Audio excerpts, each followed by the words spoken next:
میں رکھ کر کے چرچ میں رکھ کر کے اس کی پرستش کر لی گئی، لیکن کیا ہوا؟ کچھ نہیں ہوا۔ کاہے سے انقلاب کاہے سے برپا ہوا؟ حضور کے لائے ہوئے پیغام سے۔ آپ سمجھ رہے ہیں؟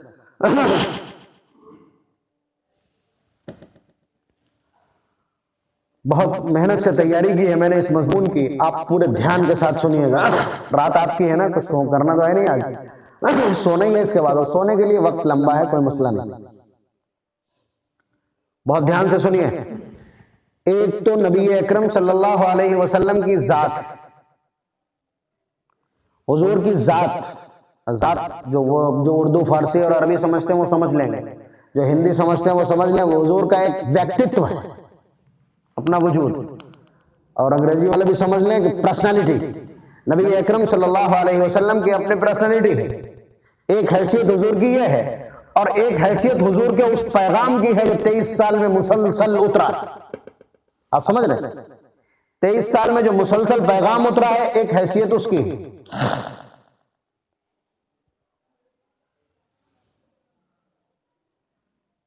اب ایک جماعت تو یہ ہے کہ جس نے حضور اکرم صلی اللہ علیہ وسلم کو ذات کو ٹارگٹ کر لیا کہ حضور کی ذات سے محبت کرتا ہے۔ یہ نام لے کر کے چلانے والے، اور نام لے کر کے چلانا کیا مطلب ہے اس کا؟ کہ حضور کی ذات سے محبت، حضور کے پیغام سے محبت اور ذات سے محبت، ان میں سے کس کو اختیار کیا جانا؟ نجات کس سے ملے گی؟ بہت دم اور پوری ہمت کے ساتھ اور پورے وثوق کے ساتھ میں جو کچھ آپ کی خدمت میں عرض کر رہا ہوں، بڑی سنجیدگی کے ساتھ، مضمون پورا ہونے کے بعد نتیجہ دیجیے گا آپ مجھے۔ ایک تو حضور کی ذات ہے اور ایک حضور کا پیغام ہے۔ حضور نے اپنے پیغام سے محبت کرنے کا مکلف بنایا ہے، بہت دھیان رکھیے گا۔ حضور نے صحابہ کو اپنے پیغام سے محبت پر لگایا ہے اور پیغام سے محبت کرنے کی تاکید کی ہے، اپنی ذات سے وابستہ نہیں کیا۔ ابھی ایک دم سمجھ میں نہیں آئے گا، بس سنتے چلے جائیے اور اس کے بعد بتائیے گا کہ بات سمجھ میں آ گئی کہ نہیں۔ ذات 63 سال تک ہمارے سامنے رہی، نبی اکرم صلی اللہ علیہ وسلم کا پیغام ابدی ہے، یاد رکھیے گا، قیامت تک چلنا ہے۔ اگر ذات میٹر ہوتی تو اس وقت ختم ہو گیا تھا معاملہ، ختم ہو گیا تھا معاملہ۔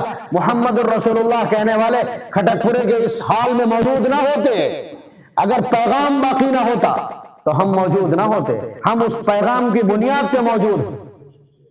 آپ سمجھ رہے ہیں؟ ابھی اس کو بہت بہت طاقتور وسائل اور دلائل اور استشہادات کے ساتھ میں آپ کی خدمت میں عرض کروں گا، ابھی آپ کی سمجھ میں آ جائے گا کہ نبی اکرم صلی اللہ علیہ وسلم کی ذات میٹر نہیں، اس لیے کہ جو پیغام سے محبت کر رہا ہو وہ ذات سے محبت کرنے والا اپنے آپ ہی کہلا۔ آپ جس کو فالو کر رہے ہیں، ارے خراب مثال دینا پڑے گی، کوئی بھی ٹی وی اسکرین پہ آ جائے، بمبئی کا چھچورا پکچر والا، اگر دکھائی پڑ جائے آپ کو کوئی نئے اسٹائل کی شرٹ یا پینٹ پہن کر کے اور وہی شرٹ آپ پہن لو تو سارے لوگ کہہ دیں گے یہ فلاں کا فین ہے، کہہ دیں گے نہیں کہہ دیں گے؟ آپ بتاؤ کہ وہی شرٹ اس نے پہنی ہو فرسٹ ٹائم، بینگ ہیومن لکھا ہوا اگر دیکھ لے کوئی آپ کی شرٹ کے اوپر تو کیا بتائے گا؟ ایک گدھے کا فالوور ہے یہ، ٹھیک ہے نا؟ تو آپ بتلائیے کہ حالانکہ آپ اس سے دشمنی رکھتے ہو، آپ اس کو پکچر اور سنیما کے رول میں اچھا نہ سمجھتے ہو، لیکن آپ نے خالی اس کی ایک تحریک کی، آپ نے شرٹ پہن لی ہے تو اس وجہ سے لوگ آپ کو یہ کیا نام ہے ٹائٹل دے دیں گے کہ آپ اس کے پسند کرنے والے ہیں۔ تو میں یہ عرض کر رہا ہوں کہ اگر ہم سنتوں کو اپناتے ہیں، سنتوں کو اپناتے ہیں، دنیا دور سے کہہ دے گی مجنون ہے محمد صلی اللہ علیہ وسلم کا، یہ دیوانہ ہے حضرت محمد صلی اللہ علیہ وسلم کا۔ آپ کو انٹروڈکشن نہیں کرانا پڑے گا، تو پیغام ویسے ہی پیغام کو فالو کریں گے، محبت اپنے آپ سپلیمنٹری، ذات تو سپلیمنٹری ہو جائے گی اپنے آپ، اس لیے کہ ذات کو فنا ہے، پیغام کو فنا نہیں۔ یہ صبح قیامت تک اسی طرح زندہ و پائندہ قابل تقلید و عمل باقی رہے گا، اس کے خلاف کوئی بھی ریزولوشن پاس نہیں کیا جا سکتا۔ کیوں؟ وَمَن يَبْتَغِ غَيْرَ الْإِسْلَامِ دِينًا فَلَن يُقْبَلَ مِنْهُ، جو اسلام کے علاوہ کوئی راستہ اختیار کرے گا ہرگز قبول نہیں کیا جائے گا، یہ اعلان ہے اللہ تبارک و تعالیٰ کا۔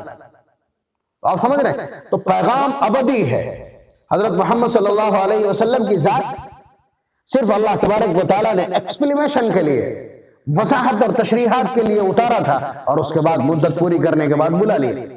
اور آج تک ہم زندہ ہیں پیغام کی بنیاد پہ، آج تک ہم مسلمان ہیں پیغام کو اپنانے کی وجہ سے۔ آج اگر ہم حضرت محمد صلی اللہ علیہ وسلم سے محبت کرنے والے ہیں، یا اس راستے پہ پہنچے ہیں، یا اس دور سے جڑے ہیں، تو اس پیغام کی وجہ سے۔ مس گائیڈنس ہے۔ اب ہم اس کے دلائل آپ کی خدمت میں عرض کرتے ہیں کہ یہ میں نے اتنی بڑی بات کیسے کہہ دی، بلکہ میں تو اتنی بڑی بات کہہ دوں گا، ابھی اتنی بڑی بات کہہ دوں گا، آپ کا ذائقہ کڑوا ہو جائے گا۔ حضرت محمد صلی اللہ علیہ وسلم کی ذات سے جو شخص محبت کرتا ہے، یہ محبت اس کے کام آنے والی نہیں ہے۔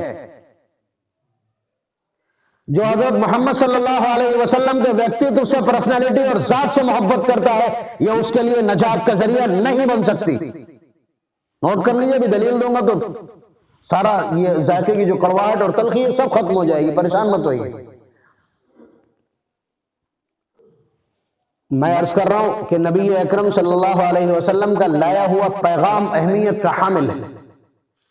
آپ نے اپنی ذات کو اہم بنا کر کے کبھی پیش ہی نہیں کیا۔ پہلی دلیل،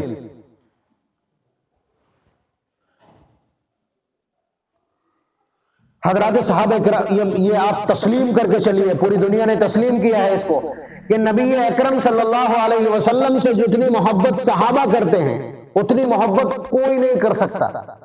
اتنی ہی بات کافی نہیں، بلکہ اس سے آگے چلے جائیے کہ اس کائنات میں کوئی شخص کسی سے اتنی محبت نہیں کر سکتا جتنی صحابہ حضرت محمد صلی اللہ علیہ وسلم سے کرتے ہیں۔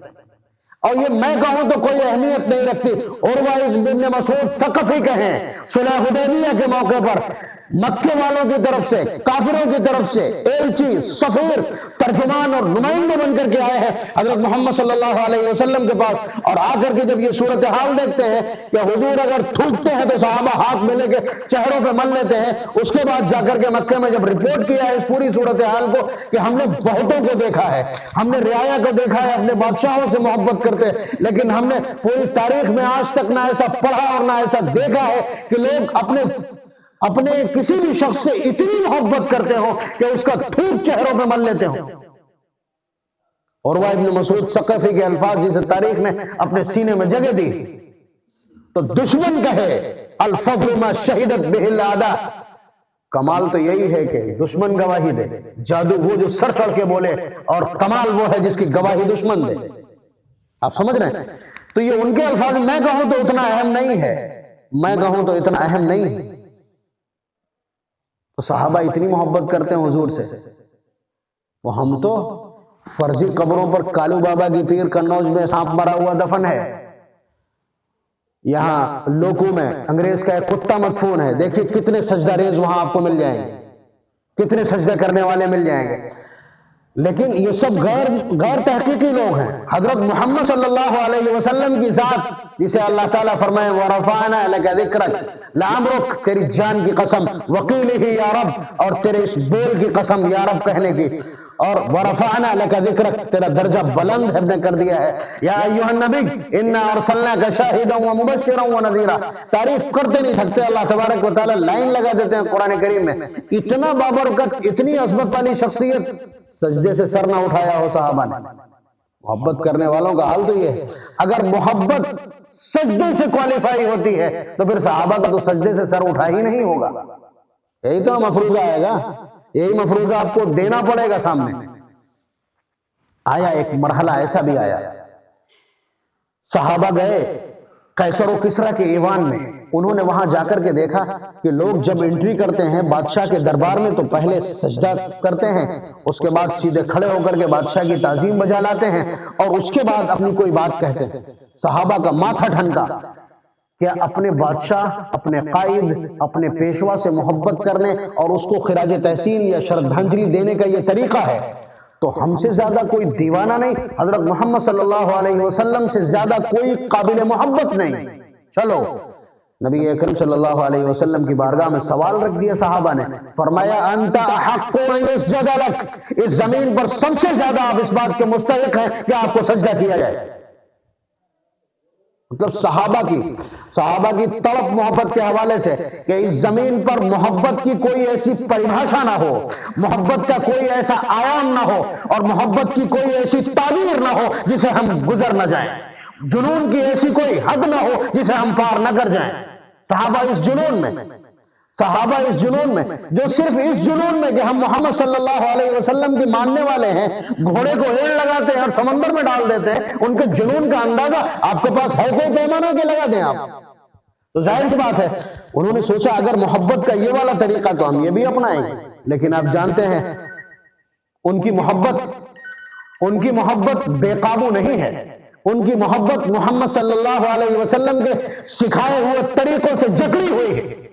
اس لیے اگر کہ پہلے یہ پرستاؤ رکھا ہے، تجویز رکھی ہے، انت احق ان یسجد لک، ہم نے لوگوں کو دیکھا ہے کہ وہ اپنے اپنے بادشاہوں کو سجدہ کرتے ہیں، آپ سے زیادہ کوئی مستحق اور لائق نہیں کہ جسے سجدہ کیا جائے، اجازت دیجئے ہم آپ کو سجدہ کیا کریں۔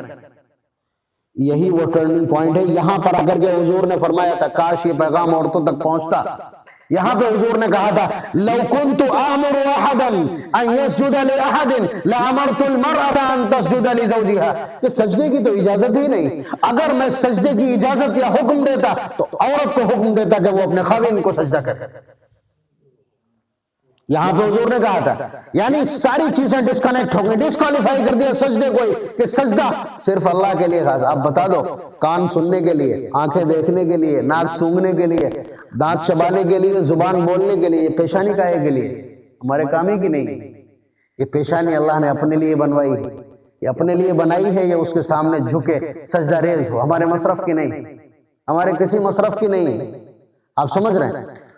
تو نبی اکرم صلی اللہ علیہ وسلم نے ان جملوں سے یہ بات طے کر دی کہ کوئی امتی نبی کو، کوئی بیوی اپنے شوہر کو، اور کوئی بھی شاگرد اپنے استاذ کو، کوئی بھی چھوٹا اپنے بڑے کو سجدہ نہیں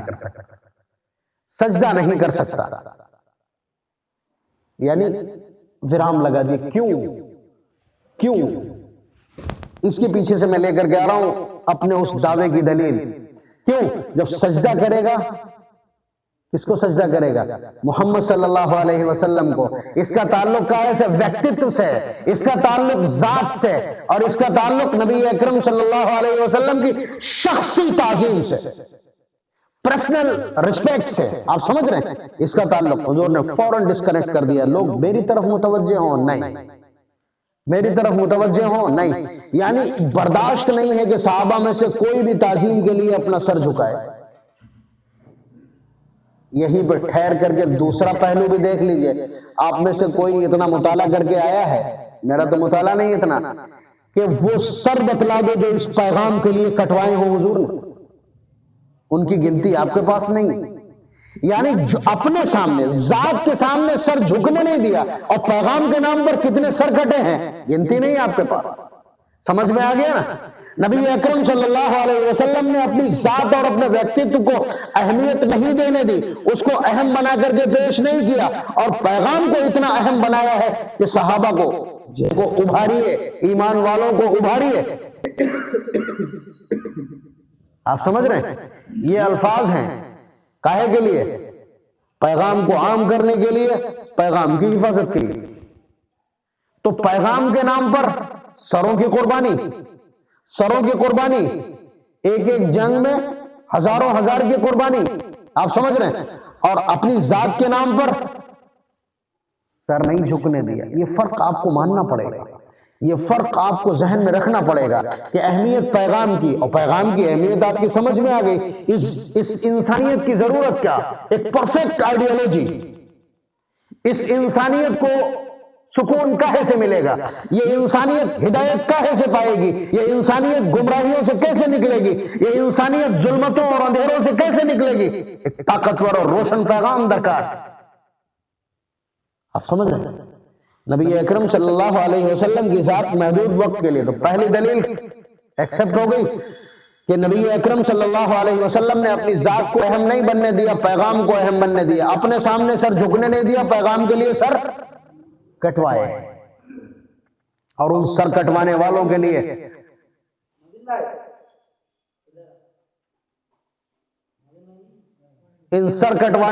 لیے بہت ساری بہت ساری اللہ تبارک و تعالیٰ نے خود اپنے طور پر بشارتیں، خوشخبریاں، اور نبی اکرم صلی اللہ علیہ وسلم نے شہیدوں کے لیے خوشخبریاں. کیا ہے یہ؟ پیغام کے لیے مرنے والے ہیں نا، پیغام کے لیے ذبح ہونے والے، پیغام کے لیے قربان ہونے والے، ان کے لیے اللہ تبارک و تعالیٰ کی طرف سے بڑا انعام. پہلی دلیل آپ کے یہاں درج ہو گئی.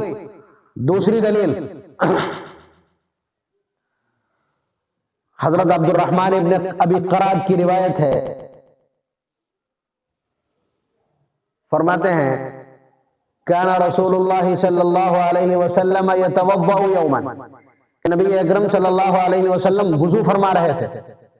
فجعل اصحابہ یتمسحون بوضوئہ، تو صحابہ حضور کے وضو کے گرنے والے اور بچے ہوئے پانی کو ہاتھوں میں لے کر کے اپنے اپنے جسموں پہ ملنے لگے. اپنے اپنے جسموں پر وضو کا وہ گرنے والا پانی ملنے لگے. تو نبی اکرم صلی اللہ علیہ وسلم نے پوچھا ما یحملکم علی ھذا، اس کام پر تمہیں کس چیز نے ابھارا ہے؟ تمہیں کس چیز نے اس کام پر ابھارا ہے؟ بڑا سمپل سا جواب ہے. صحابہ نے فرمایا حب اللہ ورسولہ، اللہ اور اس کے رسول کی محبت نے ہم کو اس بات پر برانگیختہ کیا ہے کہ ہم ایسا کریں. آپ سمجھ رہے ہیں؟ آپ بتاؤ محبت کی یہ مثال کیا ملتی ہے آپ کو؟ آپ نے کہیں پڑھی ہے؟ پورے مانو اتہاس میں، پوری ہیومن ہسٹری میں، پوری انسانی تاریخ میں کوئی اتنا طاقتور، اتنا پاکیزہ، اتنا قابل عظمت ہو کہ وہ کلی کرے تو اس کے پانی کو لے کر کے چہروں پہ مل لیا جائے؟ چہروں پہ مل لیا جائے. ہم میں سے بہت سارے سائنٹیفک مائنڈ ہوں گے یا جن تک یہ پیغام پہنچے گا وہ کہیں گے صاحب یہ یار سمجھ میں نہیں آتا. حضرت مفتی صاحب سے، مفتی معظم علی صاحب سے جمعہ میں تقریر کی ہوگی، انہوں نے اس کا تذکرہ کیا ہوگا، تو کسی بہت زیادہ پڑھے لکھے نے ان سے یہ اعتراض کر دیا کہ صاحب یہ سمجھ میں نہیں آیا، ہمارے یہ سمجھ میں نہیں آیا. تو مفتی صاحب نے اپنے تحمل مزاجی سے اسے چھوڑ دیا ہوگا، نہیں پھنسا مجھے سے بیوقوف کہتے ہیں. ٹھیک ہے، مطلب یہ کوئی بہت چھوٹی موٹی بات نہیں، اسے پتہ ہی نہیں ہوگا محبت کیا ہوتی. جیسے آپ لوگوں کے ذہن میں بھی آپ قبول تو کر رہے ہو اس کو، لیکن کہیں نہ کہیں چھل رہی ہوگی دماغ کی کوئی نہ کوئی خلیہ جو ہے نا، کہیں نہ کہیں ٹچ کر رہا ہوگا. ابھی ایک منٹ میں آپ کا یہ سارا کا سارا جتنا بھی شاخسانہ بنایا نا آپ کے دماغ نے کہ کیسے کوئی تھوک اپنے چہروں پر رگڑ لے گا اور کیسے کیا کر لے گا، تو سن لیجئے آپ. اس کائنات میں سب سے قیمتی جو کپڑا ہے وہ کون سا ہے؟ کمخاب یعنی ریشم. کیا ہے وہ؟ بہت سائنس پڑھی ہے، بتائے کیا ہے؟ کیڑے کا تھوک ہے نا، اپنے تھوک سے ہی بنتا ہے نا. ٹھیک ہے، اور ذرا یہ بتلائیے کہ اس کائنات میں پایا جانے والا سب سے طاقتور ڈرنک کون سا ہے؟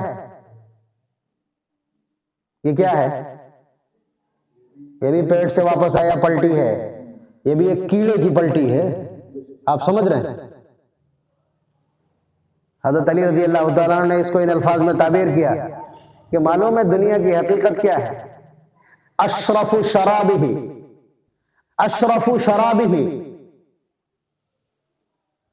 فضلت دودۃ واشرف لباسہ لعاب دودۃ. کہ اس دنیا کا حال یہ ہے کہ یہاں کا جو سب سے قیمتی مشروب ہے وہ بھی ایک کیڑے کا فضلہ ہے، اور یہاں کا جو سب سے قیمتی لباس ہے وہ بھی ایک کیڑے کا تھوک ہے. کیڑے کا تھوک اتنا قیمتی ہو گیا کہ وہ اسٹیٹس سمبل بن گیا کہ جو آدمی ریشم پہن لے وہ اسے لوگ دیکھنے کے لیے آئے، اس کا مقام بن جائے، اور جو شہد پی لے وہ اپنے آپ کو طاقتور تصور کرنے لگے. جس کے گھر میں اصلی شہد ہو وہ بہت بڑا اپنے آپ میں پنساری ہو جائے. اس کائنات کا سب سے اشرف المخلوق اور ان اشرف المخلوقات کا سب سے اشرف شخص اور انسانیت کا سردار، اس پوری کائنات کا خلاصہ اس کے منہ سے نکلنے والا کیسے ناپاک ہو گیا؟ تیرا دماغ ناپاک ہے سوچنے والے. آپ اندازہ کیجئے، مطلب کیڑوں کے منہ سے نکلنے والا ریشم تو قیمتی ہو گیا، کیڑے کے منہ سے نکلنے والا تھوک شہد بن گیا. محمد صلی اللہ علیہ وسلم کے منہ سے واپس آنے والا پانی تیرے نزدیک ناپاک ہو گیا. اپنی زبان دھو لے. سچ تو یہ ہے بلکہ آپ سے میں ایک سوال کر دوں کہ بتاؤ اس کائنات کا سب سے پاکیزہ اور سب سے بابرکت پانی کون سا ہے؟ تو اپنے دم پر آپ بہت زیادہ اگر سوچو گے تو بہت زیادہ پہنچو گے تو زمزم تک پہنچو گے، لیکن سچ یہ ہے کہ اس کائنات کا سب سے افضل پانی وہ ہے کہ جو ایک جنگ کے موقع پر سفر میں نبی اکرم صلی اللہ علیہ وسلم کی انگلیوں سے نکلا تھا۔ کیوں؟ اسے نبی اکرم صلی اللہ علیہ وسلم کے جسم نے ٹچ کیا، اور وہ جسم ایسا جسم ہے کہ اس کائنات میں اس سے زیادہ پاکیزہ اور قیمتی کوئی چیز نہیں۔ سیرت کے پہلو، اگر نبی اکرم صلی اللہ علیہ وسلم کی تعریف میٹر ہے تو آپ دیکھیے، میں عرض کر رہا ہوں، آپ بتائیے زمین کا سب سے قیمتی حصہ اور پاکیزہ حصہ کون سا ہے؟ زمین کا ایک قیمتی حصہ ایسا بھی ہے جو کعبۃ اللہ سے افضل ہے، عرش و کرسی سے افضل ہے، اور وہ زمین ہے مدینہ منورہ کی قبر اطہر کی کہ جس نے حضور کے جسم کو چھوا ہے۔ یعنی جسم سے ٹچ جو زمین ہے، وہ زمین صرف کعبۃ اللہ سے ہی افضل نہیں، عرش کرسی سے بھی افضل ہے۔ آپ اندازہ کیجئے، تو نبی اکرم صلی اللہ علیہ وسلم کا وجود جس پانی کو چھو دے وہ پانی اس کائنات کا سب سے قیمتی پانی ہو جاتا ہے۔ بہرحال تو صحابہ جانتے ہیں، ان دیوانوں سے زیادہ ان ساری پریبھاشاؤں کو کون سمجھتا ہوگا، اور اس سارے سامان کو ان سے بہتر یا اس کی قیمت ان سے زیادہ کون لگا سکتا ہے؟ تو اس لیے وہ اس طرح کر رہے تھے۔ تو یہ ایسی مثال ہے جو انسانی تاریخ میں نہیں ملتی، ٹھیک ہے نا؟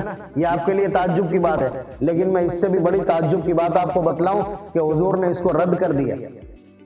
حضور نے محبت کے اس طریقے کو، محبت کے اس اظہار کو ریفیوز کر دیا، رد کر دیا۔ فرمایا نہیں، محبت کا یہ طریقہ نہیں چلے گا۔ کیوں؟ آپ بتائیے۔ پھر آگے فرمایا من سرہ ان یحب اللہ ورسولہ او یحبہ اللہ ورسولہ، جو یہ پسند کرتا ہو کہ وہ اللہ اور اس کے رسول سے محبت کرنے والوں میں شامل ہو جائے، یا اللہ اور اس کا رسول اس سے محبت کرنے لگے، فلیصدق حدیثہ اذا حدث، اسے میرے اس پیغام کی طرف آ جانا چاہیے۔ فلیصدق حدیثہ اذا حدث، کہ جب بولے تو سچ بولے، ولیؤدی امانتہ اذا اؤتمن، اور امانت کو ادا کر دے جب اس کے پاس امانت رکھی جائے، وَلْيُحْسِنْ جَوَارَ مَنْ جَاوَرَهُ، اور اپنے پڑوسی کے ساتھ اچھا سلوک کرے۔ آپ کہو گے تو بیکار ہو گیا تھا، اتنا بڑا معاملہ عشق کی داستان میں ایسی کوئی عبارت موجود نہیں، محبت میں ایسا کوئی اظہار موجود نہیں جیسا صحابہ نے کیا، لیکن بڑی عجیب بات ہے کہ حضور نے اس کو ترنت رد کر دیا اور فرمایا یہ محبت جسے کرنا ہو، جسے اپنے آپ کو اللہ اور اس کے رسول کا محبوب بنانا ہو، وہ میرے پیغام کو اپنائے، سچ بولے، امانت دار بنے، اچھا پڑوسی بنے۔ اب بتا دو اس ٹرننگ پوائنٹ کا اس کے علاوہ کیا مطلب ہے، اس ڈائیورژن کا اس کے علاوہ کیا مطلب ہے؟ کہ جو تم پانی لے رہے ہو، یہ پانی میری ذات سے نکلا ہے، میری ذات سے واپس آیا ہے۔ دیکھیے اس کے علاوہ کوئی فرق نہیں ہے، آپ اس روایت میں نہیں ظاہر کر سکتے کہ پہلا جو محبت کا اظہار ہے اس کا دائرہ ذات ہے، اس کا دائرہ ویکتتو ہے، اس کا دائرہ پرسنالٹی ہے، کہ تم حضور کی ذات سے اور جسم سے بہت محبت کرتے ہو، لیکن اس کو جو ڈائیورٹ کیا ہے وہ کدھر؟ پیغام کی طرف کیا ہے نا۔ آپ کو یہ دلیل ماننا پڑے گی کہ نبی اکرم صلی اللہ علیہ وسلم نے ہمیشہ اپنی ذات کو ہٹا کر کے پیغام کی طرف لگایا ہے صحابہ کو۔ یہ نبی اکرم صلی اللہ علیہ وسلم کا دستور ہے، محبت کرنے کا سلیقہ سکھلایا ہے۔ تیسری اور بڑی دلیل،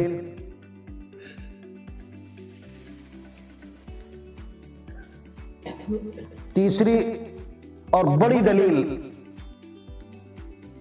کہ نبی اکرم صلی اللہ علیہ وسلم کی ذات سے وابستگی نفع نہیں دے گی، پیغام سے وابستگی نفع دے گی۔ ورنہ آپ دیکھیے کہ ذات اگر نفع دیتی تو اسی وقت کے لیے جب حضور کا انتقال ہو گیا بات ختم، حضور پردہ فرما گئے، بات ختم۔ ہم لوگ کس بنیاد پہ زندہ ہے؟ پیغام کی بنیاد پہ زندہ ہے نا، پیغام کی بنیاد پہ زندہ ہے، اور پیغام کو مان کر کے یہ مسلمان ہے، پیغام یہاں تک پہنچا ہے، اور اسی وجہ سے ہمارے چہروں پر داڑیاں سجی ہیں، اسی وجہ سے ہمارا لباس یہ ہے، اور اسی وجہ سے ہماری مسجدیں آباد ہیں۔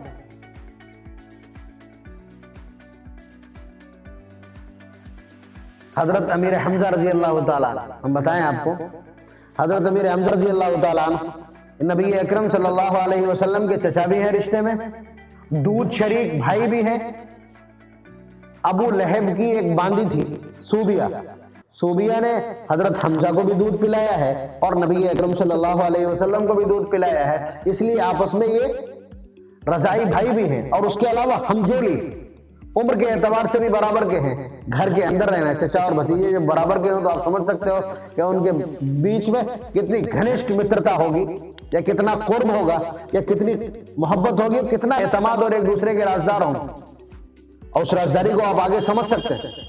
نبی اکرم صلی اللہ علیہ وسلم ایک روز کعبۃ اللہ میں طواف کر رہے تھے، ابو جہل کو بدتمیزی سوچی، اس نے نبی اکرم صلی اللہ علیہ وسلم کو اتنا گالی گلوچ کیا کہ اس سے پہلے کعبۃ اللہ میں شاید کتنا گالی گلوچ نہ ہوا۔ جو سن رہے تھے ان کو بھی ترس آیا کہ بنو ہاشم کا چشم و چراغ، بنو عبد المطلب میں سے ایک خوبصورت نوجوان، طاقتور نوجوان، اور اس کو اس طرح کسی نے اپمانت کیا۔ لوگوں کو بڑی حیرت تھی۔ حضرت امیر حمزہ رضی اللہ تعالیٰ بہت طاقتور جسم کے مالک، بہترین نشانے والے اور شکار کے جنون کی حد تک شوقین، کام یہ ہے صبح اٹھ کر کے گھر سے نکلے، کعبۃ اللہ کا طواف کیا، شکار پہ نکل گئے، واپس آئے، آ کر کے طواف کیا، گھر واپس، اتنا سا کام ہے۔ تو اس دن جب واپس آئے ہیں تو کوئی بڑی بھی وہاں موجود ہوں گی جنہوں نے نبی اکرم صلی اللہ علیہ وسلم کے ساتھ ہونے والی گستاخی کو سنا، تو انہوں نے بتایا کہ ابو عمارہ، حضرت حمزہ رضی اللہ تعالیٰ عنہ کی کنیت ہے، کہ آج تمہارے بھتیجے محمد کو عمر ابن ہشام نے اتنی گالیاں بکی ہیں، اتنا برا بھلا سست کہا ہے، اور ایسے کہا۔ اہل عرب غیرت کے اعتبار سے پوری انسانیت میں اپنی مثال آپ ہیں، آپ جانتے ہو، اچانک غیرت اور حمیت بھتیجے کی غالب آ گئی۔ ابو جہل ٹاپ کا لیڈر ہے، آپ کو معلوم ہے مکہ مکرمہ کا سب سے بڑا لیڈر ہے، سب سے بڑا بدتمیز اور سب سے بڑا سیاسی دماغ ہے۔ حضرت امیر حمزہ رضی اللہ تعالیٰ عنہ کو غصہ آیا، جو کمان ہاتھ میں پکڑی ہوئی تھی سیدھا لے جا کر کے مار دی سر پہ، کہ تو نے محمد صلی اللہ علیہ وسلم کے ساتھ آج بدتمیزی کی۔ انہوں نے صلی اللہ علیہ وسلم نہیں کہا ہوگا کہ بدتمیزی کی تم نے، ایسا کہا، تو اس نے ایکسپٹ کیا کہ ہاں میں نے آج بہت ان کے ساتھ بدتمیزی کی ہے، اور ان کے ساتھ میں نے ایسا برتاؤ کیا۔ تو اس بدلے میں مار دی تلوار، کیا نام ہے، کمان مار دی، اس کے سر میں سر پھٹ گیا، اور جا کر کے حضرت محمد صلی اللہ علیہ وسلم کی خدمت میں حضرت حمزہ رضی اللہ تعالیٰ نے کہا کہ پریشان اور پشیمان مت ہونا، میں تمہارا انتقام لے کر کے آیا ہوں۔ خوش ہو جانا چاہیے تھا، لیکن نبی اکرم صلی اللہ علیہ وسلم کی وہی بات کہ یہ تو ذات کا انتقام، تو حضور نے فرمایا کہ میں تو اس وقت تک چچا خوش نہیں ہوں گا جب تک آپ کی زبان سے میں کلمہ نہیں سن لیتا۔ تو فرمایا کہ اگر تیری خواہش یہی ہے تو سن، اشہد ان لا الہ الا اللہ و اشہد ان محمدًا عبدہ و رسولہ، ترنت قبول کر لیا۔ یہ طریقہ، یہ آپ بتلائیے فرق کہاں پہ ہے؟ اطمینان ہو جانا چاہیے تھا، لیکن وہ ذات سے وابستہ، ذات سے ریلیٹڈ ہے، اور یہ پیغام رسالت کا قبول کرنا، یعنی رسالت کیا ہے؟ پیغام رسانی اور پیغام بری کا نام ہے نا۔ تو نبی اکرم صلی اللہ علیہ وسلم نے اپنے چچا سے بھی یہ قبول نہیں کیا، اور سیدھا ادھر لگا دیا کہ پیغام سے وابستگی اہمیت کی حامل ہے، اور نبی اکرم صلی اللہ علیہ وسلم کی ذات کے ساتھ کسی طرح کی آپ اگر وابستگی دکھلاتے ہیں قبول نہیں ہوگی۔ جشن عید میلاد النبی، یہ نام رکھا ہے نا۔ آپ جانیے کہ عید دو ہی تھی، یہ تیسری عید زبردستی کی پیداوار ہے، ٹھیک ہے نا۔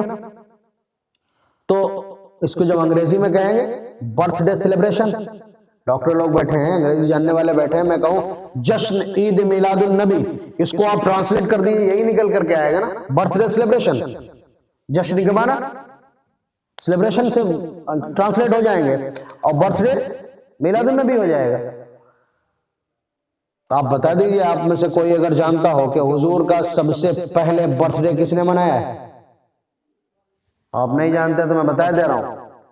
اور برتھ ڈے میں آپ کیا دے سکتے ہو؟ چند مٹھائیاں، چند نعرے، چند ٹکڑے مٹھائی کے اور چند نعرے، یہی تو آپ دے رہے ہو نا آج کی تاریخ میں۔ دے کے بکوا دیا آپ نے زیادہ سے زیادہ۔ آپ کیک کٹوا دو، کچھ دن میں کٹنے لگے گا کیک بھی، کچھ دن کے بعد کٹنے لگے گا، جب ہم کپڑے اتار کے ہی آمادہ ہیں ہر باطل کو اپنانے پر تو یہ بھی ہونے لگے گا۔ میں بتلاؤں آپ کو، ابو لہب حضور کا سگا چچا ہے، حضور کا سگا چچا ہے، جیسے ہی پتا چلا کہ میرے بھائی عبداللہ کے گھر بیٹے کی پیدائش ہوئی، جیسے ہی اس کو پتا چلا، سوبیا نے، ابھی میں نے نام لیا تھا، ابھی میں نے جس باندی کا نام لیا تھا